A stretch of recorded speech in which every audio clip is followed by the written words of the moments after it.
S K super TMT, the long life TMT. ಸಾರಿಗೆ ನೌಕರರ ಮುಷ್ಕರ ಮುಂದೂಡಿಕೆ ಆಗುತ್ತಾ ಅನ್ನುವಂತಹ ಪ್ರಶ್ನೆ ಇದೆ. ಬಹುತೇಕ ಮುಷ್ಕರ ಮುಂದೂಡಿಕೆ ಆಗುವಂತಹ ಸಾಧ್ಯತೆಗಳೇ ಇದೆ. ಯಾಕೆ ಅಂತಂದ್ರೆ ಅವ್ರಿಗಿರ್ತಕ್ಕಂತಹ ಒಂದಷ್ಟು ಕಟ್ಟುಪಾಡುಗಳು, ಸರ್ಕಾರದ ಜೊತೆ ಮತ್ತೊಂದು ಸುತ್ತಿನ ಮಾತುಕತೆ ನಡೆಸುವ ಸಾಧ್ಯತೆ ಇದೆ.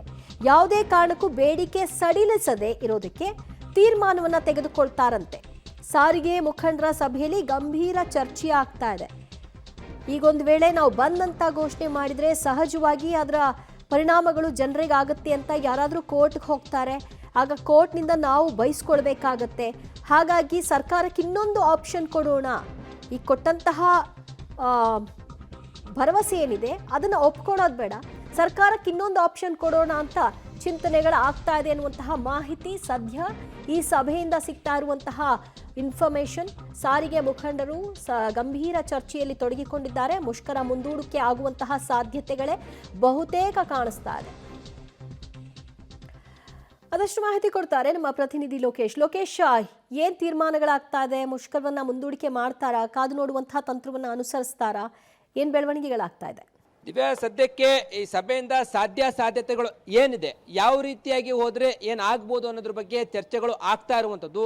ಸರ್ಕಾರಕ್ಕೆ ಇನ್ನೊಂದು ಚಾನ್ಸ್ ಕೊಟ್ರೆ ಆ ಸಮ್ಮುಖದಲ್ಲಿ ಮುಖ್ಯಮಂತ್ರಿಗಳು ಮತ್ತೆ ಸಾರಿಗೆ ಸಚಿವರ ನೇತೃತ್ವದಲ್ಲಿ ಸಭೆಯನ್ನು ಆಯೋಜನೆ ಮಾಡಿ ಅಂತೇಳಿ ಮುಖಂಡರು ಮನವಿಯನ್ನ ಮಾಡ್ಕೊಳ್ಬಹುದು. ಸಾರಿಗೆ ಸಚಿವರ ಜೊತೆಯಲ್ಲಿ ಸಭೆ ಮಾಡಿದಾಗ ಈ ಜಂಟಿ ಕ್ರಿಯಾ ಸಮಿತಿಯವರು ಸಂಪೂರ್ಣವಾಗಿ ಅವರ ಬೇಡಿಕೆಗಳನ್ನ ಇಟ್ಟು ಮತ್ತೊಮ್ಮೆ ಸರ್ಕಾರಕ್ಕೆ ಒತ್ತಾಯ ಮಾಡುವ ರೀತಿಯಲ್ಲಿ ಅವರು ಪ್ಲಾನ್ ಅನ್ನ ಮಾಡ್ಕೊಳ್ತಾ ಇರ್ಬೋದು. ಆ ರೀತಿಯಾದಂಥ ಚರ್ಚೆಗಳು ಆಗ್ತಾ ಇದೆ.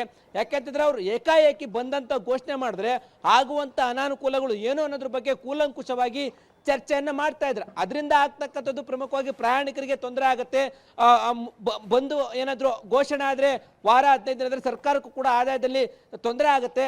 ಮತ್ತೆ ಈಗಾಗಲೇ ಸಾರಿಗೆ ಸಚಿವರು ಹೇಳ್ತಾ ಇರುವಂಥದ್ದು ಮತ್ತೆ ಆರ್ಥಿಕ ಇಲಾಖೆಗೆ ಅನುಮೋದನೆಗೆ ಹೋಗೋದು ಸಾಧ್ಯತೆ ಕಡಿಮೆ ಇದೆ. ಯಾಕೆಂತಂದ್ರೆ ಆಗಿರುವಂತ 38 ತಿಂಗಳ ಅರಿಯರ್ಸ್ ಕೊಡಬೇಕು ಅಂತಂದ್ರೆ ಆರ್ಥಿಕ ಇಲಾಖೆ ಅನುಮೋದನೆ ಕೊಡಬೇಕಾಗತ್ತೆ, ಮತ್ತೆ ಸರ್ಕಾರಕ್ಕೆ ಹೊರೆ ಆಗುತ್ತೆ ಅನ್ನುವಂಥದ್ದು. ಈ ನಿಟ್ಟಿನಲ್ಲಿ ಎಲ್ಲಾ ರೀತಿಯಾದಂಥ ಸಾಧ್ಯತೆಗಳನ್ನ ಚರ್ಚೆ ಮಾಡಿ ಕ್ರಿಯಾ ಸಮಿತಿಯವರು ಒಂದು ನಿರ್ಣಯಕ್ಕೆ ಬರಲಿಕ್ಕೆ ಮುಂದಾಗ್ತಾ ಇರ್ತಕ್ಕಂಥದ್ದು. ಬಹುತೇಕವಾಗಿ ಅವರು 2 ಬೇಡಿಕೆಗಳನ್ನ ಈಡೇರಿಸಬೇಕು. ಆ ಬೇಡಿಕೆಗಳನ್ನ ಈಡೇರಿಕೆಗೆ ಯಾವ ರೀತಿ ಒತ್ತಾಯ ಮಾಡಬಹುದು ಅಂತೇಳಿ ಚರ್ಚೆ ಆಗ್ತಾ ಇದೆ. ಬಂದು ಘೋಷಣೆ ಮಾಡ್ತಾರೆ ಅಥವಾ ಸರ್ಕಾರಕ್ಕೆ ಇನ್ನೊಂದು ಚಾನ್ಸ್ ಅನ್ನು ಕೊಡ್ತಾರೆ. ಯಾಕೆಂದ್ರೆ ಸಂಧಾನ ವಿಫಲ ಆಗಿದೆ. ಎಂ ಡಿ ಅವರು ಹೇಳಿರುವಂಥದ್ದು ತಮ್ಮ ಬಳಿ ಇನ್ನೊಂದೊಮ್ಮೆ ಸಭೆಯನ್ನ ಮಾಡ್ತೀವಿ ಅಂತ ಕೂಡ ಹೇಳಿದ್ದಾರೆ. ಹಾಗಾಗಿ ಮತ್ತೊಮ್ಮೆ ಸಭೆ ಕರೆದಂತ ಸಂದರ್ಭದಲ್ಲಿ ನಿವೃತ್ತ ನೌಕರರಿಗೆ ಆಗ್ತಕ್ಕಂಥ ಅನ್ಯಾಯ ಏನು ಅನ್ನೋದ್ರ ಬಗ್ಗೆನೂ ಕೂಡ ಸಚಿವರ ಮುಂದೆ ಇಡುವಂತ ಸಾಧ್ಯತೆಗಳು ಇದೆ. ಆ ಸಭೆಯ ಬಳಿಕ ಯಾವ ರೀತಿಯಾಗಿ ನಿರ್ಣಯವನ್ನ ಕೈಗೊಳ್ತಾರೆ ಅನ್ನೋದನ್ನ ಕಾದು ನೋಡಬೇಕಾಗಿರುವಂತದ್ದು. ದಿವ್ಯಾ, ಲೋಕೇಶ್, ಸಾಮಾನ್ಯವಾಗಿ ಬಂದಂತ ಘೋಷಣೆ ಮಾಡಿದಾಗಲೇ ಜನರಿಗೆ ಅಷ್ಟು ಇದರ ಅರಿವಿರೋಲ್ಲ, ಬಸ್ ನಿಲ್ದಾಣಗಳಲ್ಲಿ ಬಂದು ಪರದಾಡ್ತಾರೆ. ಆದರೆ ಇವತ್ತು ಮೆಜೆಸ್ಟಿಕ್ನಲ್ಲಿ ವಿರಳ ಸಂಖ್ಯೆಯಲ್ಲಿ ಪ್ರಯಾಣಿಕರು ಕಾಣಿಸ್ತಾ ಇದ್ದಾರೆ ಅಂತ ಅಂದ್ರೆ ಬಹುತೇಕ ಬಂದ್ ಆಗ್ಬಿಡುತ್ತೆ ಅನ್ನುವಂತಹ ನಿಟ್ಟಿನಲ್ಲಿ ಭಯಗೊಂಡಿದ್ದ ಪರಿಣಾಮನ ಅಥವಾ ಏನಿರಬಹುದು?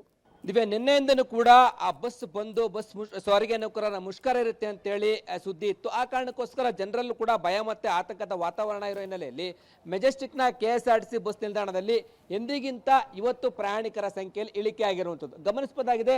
ಬರೀ ಬೆರಳೆಣಿಕೆಯಷ್ಟು ಜನರು ಮಾತ್ರ ಇಲ್ಲಿ ಕಾಣ್ತಾ ಇರ್ತಕ್ಕಂಥದ್ದು. ಇಲ್ಲಿರ್ತಕ್ಕಂಥ ಚೇರುಗಳೆಲ್ಲವೂ ಕೂಡ ಖಾಲಿಯಾಗಿ ಕಾಣ್ತಾ ಇದೆ. ಮತ್ತೆ ಬಸ್ಗಳ ಓಡಾಟದಲ್ಲಿ ಯಾವುದೇ ರೀತಿಯಂತ ವ್ಯತ್ಯಾಸ ಇಲ್ಲ. 99% KSRTC ಬಸ್ಗಳು ಸಂಚಾರವನ್ನ ಮಾಡಿದ್ದಾವೆ. ಆದ್ರೆ ಪ್ರಯಾಣಿಕರ ಸಂಖ್ಯೆಯಲ್ಲಿ ಕಡಿಮೆ ಇರ್ತಕ್ಕಂಥದ್ದು. ಬಸ್ ಬಂದಾದ್ರೆ ಹೋಗೋದಕ್ಕೆ ಮತ್ತೆ ಬರೋದಕ್ಕೆ ಭಾರಿ ಸಮಸ್ಯೆ ಆಗುತ್ತೆ, ದೊಡ್ಡ ಮಟ್ಟದಲ್ಲಿ ಹೊಡೆತ ಆಗುತ್ತೆ. ಬಂದಂತ ಘೋಷಣೆ ಮಾಡಿದ್ರೆ ಎಷ್ಟು ದಿನಗಳ ಕಾಲ ಆಗುತ್ತೆ ಅನ್ನುವಂಥದ್ದು ಜನರಲ್ಲೂ ಕೂಡ ಭಯ ಬಂದಿದೆ. ಈ ಮುಷ್ಕರದ ಬಿಸಿ ಈಗಾಗಲೇ ಜನರಿಗೆ ತಟ್ಟಿರುವಂಥದ್ದು. ಹಾಗಾಗಿ KSRTC ಬಸ್ ನಿಲ್ದಾಣದಲ್ಲಿ ಖಾಲಿಯಾಗಿ ಕಾಣ್ತಾ ಇರ್ತಕ್ಕಂಥದ್ದು. ಎಂದಿಗಿಂತ ಮೆಜೆಸ್ಟಿಕ್ನ KSRTC ಬಸ್ ನಿಲ್ದಾಣದಲ್ಲಿ ಇವತ್ತು ಪ್ರಯಾಣಿಕರ ಸಂಖ್ಯೆಯಲ್ಲಿ ಕಡಿಮೆ ಇರ್ತಕ್ಕಂಥದ್ದು. ದಿವ್ಯಾ, ಥ್ಯಾಂಕ್ ಯು ಲೋಕೇಶ್ ನಿಮ್ಮೆಲ್ಲ ಮಾಹಿತಿಗೆ.